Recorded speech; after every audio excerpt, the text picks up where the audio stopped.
এটি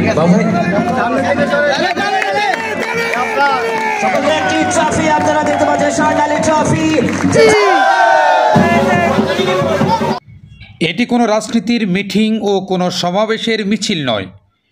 আতশবাজি, ডাকডোল পিটিয়ে বেবুবাসীর সুরে আবেগ আর ভালোবাসার অফুরন্ত টানে মাঠে ছুটে চলা নগরীর 38 নম্বর ওয়ার্ড হজরত কোরবান আলী শাহ প্রিমিয়ার লিগ খেলোয়াড়দের মাঝে অন্যরকম অনুভূতির জন্ম দিয়েছে।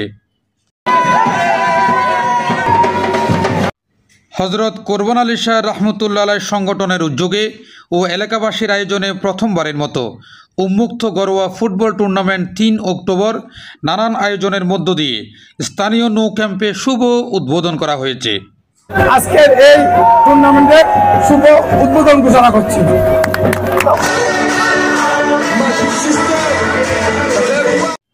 খেলোয়াড়দের সাথে আমন্ত্রিত অতিথিদের পরিচয় পর্ব, সমবেত কণ্ঠে জাতীয় সঙ্গীত পরিবেশন শেষে স্থানীয় সমাজপতি ও ক্রীড়া অনুরাগীদের উপস্থিতিতে ট্রফি উন্মোচন করা হয়।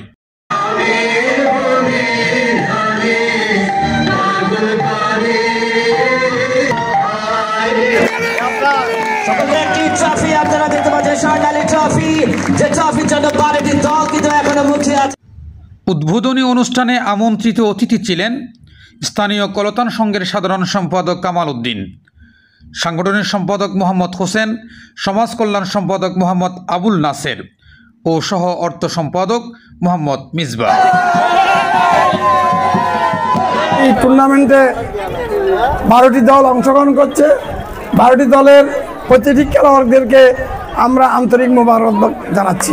সাথে সাথে আয়োজক কমিটি, স্পন্সর কমিটি এবং যারা এই কমিটির সাথে জড়িত সেই জন্য টুর্নামেন্ট কমিটি এবং আয়োজক কমিটিকে ধন্যবাদ জানাচ্ছি। খেলায় হার জিত আছে। খেলায় 12টি দলের মধ্যে একটি দল চ্যাম্পিয়ন হবে, একটি দল অবশ্যই রানার্স আপ হবে।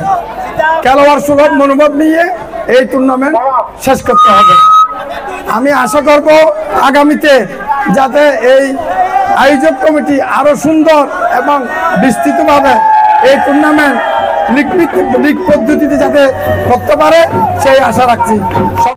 আয়োজক কমিটির মধ্যে উপস্থিত ছিলেন মোহাম্মদ নওশাদ, মোহাম্মদ কায়সার, মোহাম্মদ রেজাউল হক রাজু, মোহাম্মদ নাহিদ হাসান, মোহাম্মদ বাবুল, মোহাম্মদ সাইফুল আলম ও আরমান হোসেন।